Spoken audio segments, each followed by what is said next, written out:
असां नेटिव जी हमेशा मदद कई पर नेटिव मुल्क असांजी मदद करण न आया। नेटिव मुल्क ईरान ख़िलाफ़ ऑपरेशन जो हिस्सो बणजण नथा चाहिनि। नेटिव इतिहादनि चई छॾियो आहे त ईरान ख़िलाफ़ फ़ौजी कार्रवाई में शामिल न थींदा।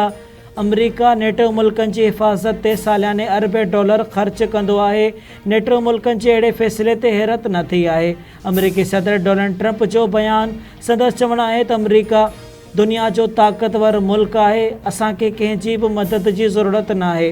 हाणे असांखे जापान, ऑस्ट्रेलिया या ॾखण कोरिया जी हिमायत जी बि ज़रूरत न आहे रही। ईरान ख़िलाफ़ जंग ते अमरीका अंदरि इख़्तिलाफ़ खुली साम्हूं अची विया। पहिरीं इस्तीफ़ा अची वई। अमरीकी नेशनल टेररिज़म सेंटर जे डायरेक्टर जो केंट उहिदे तां इस्तीफ़ा ॾेई छॾी। संदसि चवणु आहे त अमरीका खे ईरान खां कंहिं बि क़िस्म जो ख़तरो न हो। अमरीका इसराइल ऐं उन जे ताक़तवर लॉबी जे दबाव में अची ईरान सां जंग शुरू कई। सदर खे चयो वियो त ईरान अमरीका लाइ ख़तरो आहे। इसराइली इख़्तियारनि ऐं अमरीकी मीडिया ग़लति ॼाण ते ॿधल मुहिम हलाई। फ्रांस पारां सामूंडी लंघ हॉर्मज़ खोलण लाइ कंहिं बि फ़ौजी कार्रवाई जो हिसो न बणजण जो ऐलान। फ्रांसीसी सदर मैक्रोन चयो आहे त फ्रांस सामूंडी लंघ हॉर्मज़ खोलण लाइ कंहिं ऑपरेशन जो हिसो न बणजंदो। मौजूदा हालतुनि में कंहिं बि फ़ौजी इतिहाद जो हिसो न बणजंदासीं। अहिड़े इतिहाद ते कमु करियूं पिया जेको जंग खां पोइ जहाज़नि जी अच वञ यकीनी बणाए। जंग जे ख़ात्मे खां पोइ सामूंडी लंघ में अमुन यकीनी बणाइण चाहियूं था। अमरीका ऐं इसराइल सां अमुन जो ई मुनासिब वक़्तु न आहे।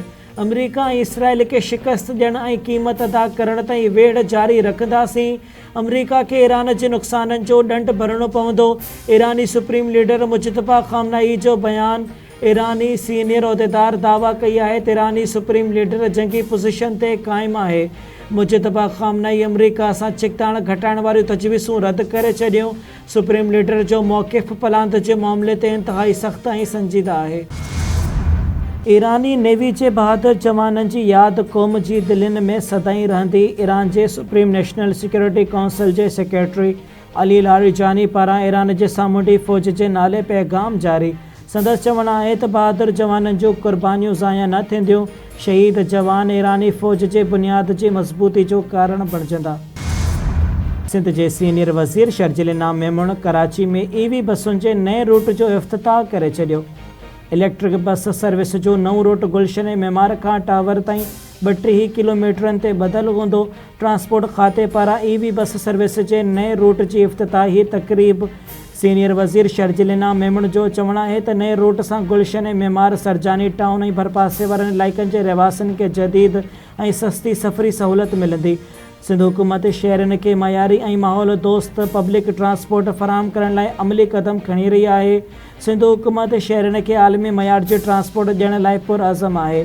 मुस्तक़बिल में EV बस सर्विस जा नवां रूट बि मुतारिफ़ कराया वेंदा। पीपल्स पार्टी जी क़यादत अवाम सां जेकी वाइदा कया हुआ उहे पाड़े रहिया आहियूं। सूबाई हुकूमत जा रोड बहितर ऐं मयारी ठाहिया विया आहिनि पर वफ़ाक़ी हुकूमत जे रोडनि जी हालत ख़राबु आहे। ॾींहुं राति कराची जी तरक़ी ते कमु थी रहियो आहे। पीपल्स पार्टी पारां शहीद ज़ुल्फ़िकार अली भुट्टो जी शहादत दिहाड़े ते मरकज़ी जलसो न करण जो फ़ैसिलो। पीपल्स पार्टी जे सेक्रेटरी जनरल हुमायूं ख़ान मूजिब शहीद ज़ुल्फ़िकार अली भुट्टो जी वरसी जे दिहाड़े ते घणी ख़ुदा बख़्श में मरकज़ी जलसो न थींदो। बिलावल भुट्टो ज़रदारी ख़िते जी हालतुनि खे नज़र में रखंदे मरकज़ी जलसो न करण जो फ़ैसिलो कयो। 4 अप्रैल ते शहीद भुट्टो जी शहादत जो ॾियारो ज़िले सतह ते मल्हायो वेंदो। मुल्क जे समूरनि ज़िलनि में शहीद भुट्टो जी शहादत ॾियारे ते क़ुरान ख़्वानी जूं तक़रीबूं थींदियूं।